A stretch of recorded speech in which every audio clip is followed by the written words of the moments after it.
L'un des points importants abordés par le président de la République dans son message sur l'état de la nation figure la mise en œuvre de la fonction publique territoriale attendue dans les collectivités locales et la volonté de relancer le projet Eau pour tous, deux sujets qui tiennent à cœur le ministre délégué en charge du développement local. Le président a placé son allocution sous le triptyque paix, civisme, citoyenneté et développement. Et la meilleure organisation de la gestion du service public au niveau des collectivités. Donc, la fonction publique territoriale. Alors, c'est un chantier qui est en cours. En plus, avec le message fort du président de la République, nous allons donc accélérer ce processus. Nous allons faire en sorte qu'il soit amélioré et qu'il soit très vite implémenté, de l'eau pour tous. Nous avons déjà des infrastructures qui existent. Il s'agit d'évaluer et de voir comment améliorer l'existant. L'avenir des jeunes et l'amélioration de leur situation socio-professionnelle ont aussi préoccupé le chef de l'État. Face à cela, le secrétaire exécutif permanent du Conseil consultatif de la jeunesse n'est pas resté muet. Que le président est véritablement aux côtés des jeunes, est véritablement pour les jeunes.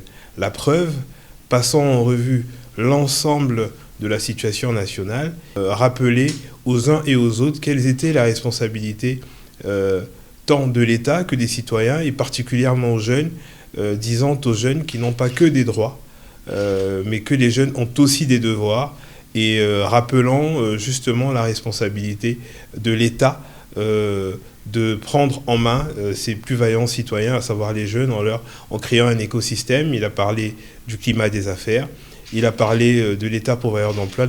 L'un des acteurs de la société civile a fait entendre sa voix pour évoquer l'omission dans le discours du président de la République des questions cruciales liées aux droits de l'homme. À notre niveau, malheureusement, encore une fois, nous n'avons pas obtenu ce que nous attendions. Pas mis assez l'accent sur le volet des droits de l'homme.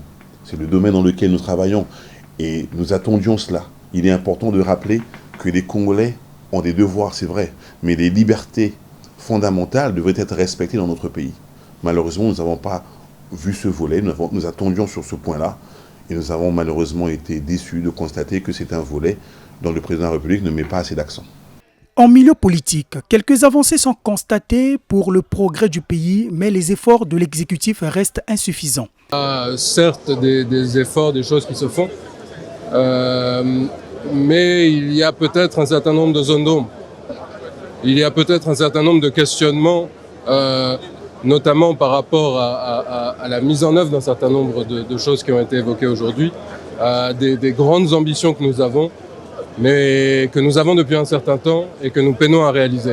Au-delà de la controverse sur son message intervenu à l'occasion du 65e anniversaire de la proclamation de la République du Congo, le chef de l'État Denis Sassou Nguesso reste optimiste pour le développement du pays et exhorte les Congolais à faire preuve de civisme dans l'accomplissement de leurs actes.